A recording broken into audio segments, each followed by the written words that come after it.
भाजपची काय भूमिका आहे? नाही, विद्यार्थ्यांना मारहाण झालं आहे त्या विषयाबद्दल सुद्धा आमच्या भावना तीव्र आहेत. आम्ही संवेदनशील आहोत. पण मगाशी मी म्हटलं तसं आहे की काही विद्यार्थी खऱ्या न्याय मागण्याच्या अपेक्षेने किंवा विद्यार्थी संघटित होतील या अपेक्षेने तिथे आलेले होते. पण काही त्यामध्ये ज्या काही समाजविघातक शक्ती त्या ठिकाणी आल्या, त्यांनी जो काही सुरुवात केला त्यामुळे हा प्रकार घडला. त्याही प्रकाराची चौकशी होईल असा मला विश्वास आहे आणि त्यामध्ये सुद्धा मुद्दाम काही गोष्टी झाल्या असतील तर त्याच्यावरही कारवाई होईल.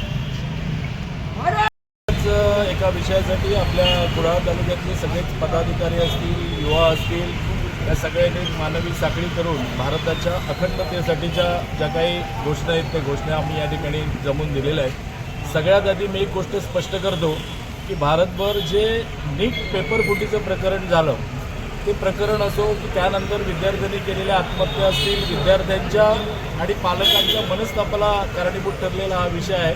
यातल्या कोणत्याही विषयाचं समर्थन आम्ही अजिबात करत नाही. याचं कारण असं आहे की पेपरफुटी हा विषय असतो तो कुठल्या एका पक्षाशी, कुठल्या सरकारशी, विरोधी पक्षाशी बिलकुल संबंधित नसतो. तर तो असतो राष्ट्राचं भवितव्य घडवणाऱ्या विद्यार्थ्यांच्या आयुष्याच्या किंवा जीवनमरणाच्या प्रश्नाशी निगडीत आहे. त्यामुळे आमच्या सगळ्यांच्या भावना या विषयाबाबत अत्यंत तीव्र आहेत आणि या विषयाची सखोल चौकशी झाली पाहिजे. हा विषय अक्षम्य नाही. त्यामुळे या विषयाची सखोल चौकशी झाली पाहिजे. यामध्ये कोण व्यक्ती, संस्था, यंत्रणा जे काही दोषी असतील त्यांच्यावर योग्य ती आणि तातडीने कारवाई झाली पाहिजे अशा प्रकारचं आमचं मत आहे.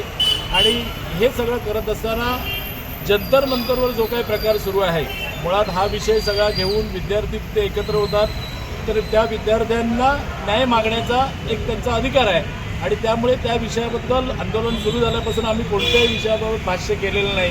आमच्या कुठल्याही याच्याकडून आम्ही काही व्यक्त झालेलो नाही. कारण आम्हाला वाटलं की हे सगळे विद्यार्थी सनदशीर मार्गाने हे सगळं आंदोलन करत आहेत, सरकारला जाब विचारत आहेत, तो त्यांचा अधिकार आहे. पण 1-2 दिवसाचा प्रकार पाहिल्यानंतर एक गोष्ट लक्षात आली की या विषयाच्या आडून एक मोठं राजकारण या देशामध्ये सुरू आहे. या देशामध्ये अराजकता माजवण्याचं, या देशामध्ये अस्वस्थता निर्माण करण्याचं काम काही मंडळी, काही विरोधी पक्ष जाणीवपूर्वक करत आहेत आणि या गोष्टीला आमचं बिलकुल समर्थन नाही. या गोष्टीचा तीव्र निषेध आम्ही या ठिकाणी करतो. कारण देशाचा पंतप्रधान ज्यांनी करोना काळामध्ये या 150 कोटीचा देश इतक्या चांगल्या पद्धतीने हाताळला, त्यानंतर सगळ्या युवकांना विकसित भारताकडे नेण्याचं एक स्वप्न दाखवलं आणि ते स्वप्न पूर्ण करण्यासाठीचे प्रयत्नसुद्धा चालू केलेले आहेत. अशा किंवा आता इराण आणि अमेरिकेचं युद्ध असेल, या युद्धजन्य परिषदेमध्ये ते जगातले अनेक देश होरपळलेले आहेत. पण आपल्या भारत देशामध्ये कुठल्याही प्रकारचं वातावरण बिघडलेलं नाही, चांगलं वातावरण ठेवलं आहे. अशा सक्षम अशा पंतप्रधानांच्या विरुद्ध जर कोणी त्यांच्या पात्रतेविषयी बोलून जर अवमान त्यांचा करत असेल तर ते आम्ही बिलकुल खपून घेणार नाही आहोत.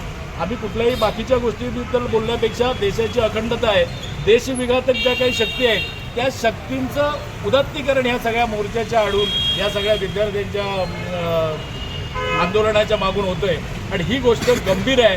आणि म्हणून आम्ही मोदीजींच्या सरकारबरोबर सगळी मंडळी ठामपणे उभी आहोत. कारण मोदीजींचा ध्यास एकच आहे, विकसित भारताचं स्वप्न आहे, युवा शक्तीला न्याय द्यायचा आहे. त्यामुळे या सगळ्या ह्याच्यातून विद्यार्थ्यांच्या विकासाकडे नक्कीच त्यांचं लक्ष आहे. जो काय प्रकार जंतर मंतरवर चाललेला आहे त्यासाठी जी काही मोदी सरकार एक खंबीर भूमिका घेतील, त्या देशाची अखंडता एकत्र राखण्यासाठी, अखंडता टिकवण्यासाठी. आता तर कोण तिथे म्हणत असेल की या देशाचं नेपाळ करू, नेपाळसारखी अराजकता निर्माण करू आणि काही गोष्टी करू किंवा देश तोडणाऱ्या शक्तींचं जर उदात्तीकरण करत असतील तर त्याला जो काही मोदी सरकार निर्णय घेईल किंवा खंबीर काही त्याच्याविषयी ठोस पावलं उचलेल त्या सगळ्याच्या पाठीशी, मोदी सरकारच्या पाठीशी आम्ही सगळेजण आहोत. आणि हाच आमचा संदेश लोकांपर्यंत पोहोचला पाहिजे. कारण ह्या सगळ्याच्या माध्यमातून खरं तर काही चांगले विद्यार्थीसुद्धा या सगळ्या आंदोलनामध्ये खऱ्या अर्थाने सहभागी झाले, पण त्या विद्यार्थ्यांची दिशाभूल करण्यात आली. आणि जे विद्यार्थी नाहीत, जी लोक समाज विघातक मंडळी जी आहेत किंवा या देशामध्ये अराजकता निर्माण करण्याचं ज्यांचं काम आहे, ज्यांचा उद्देश आहे, त्या लोकांनी या विद्यार्थ्यांना विनाकारण तिथे भरीच पडलं आणि त्यामुळे जो काय मारहाणीचा वगैरे प्रकार झाला आहे.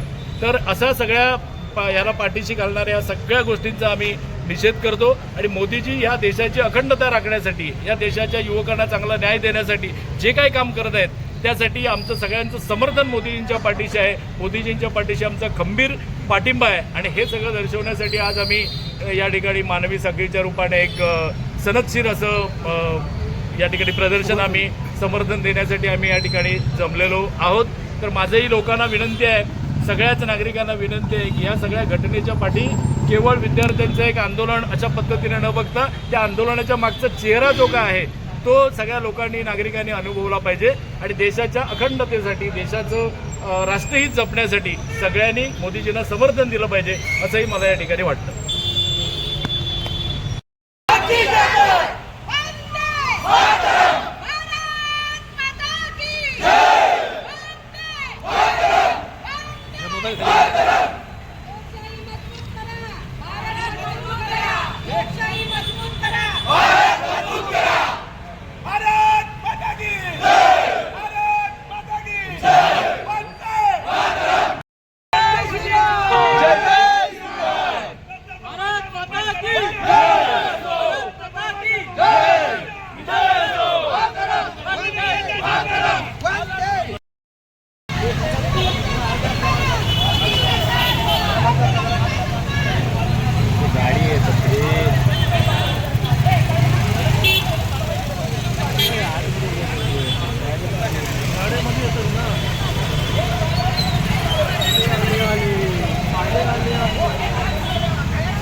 ट्रॅफिक जाम करो 2 मिनट भारत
माता की जय.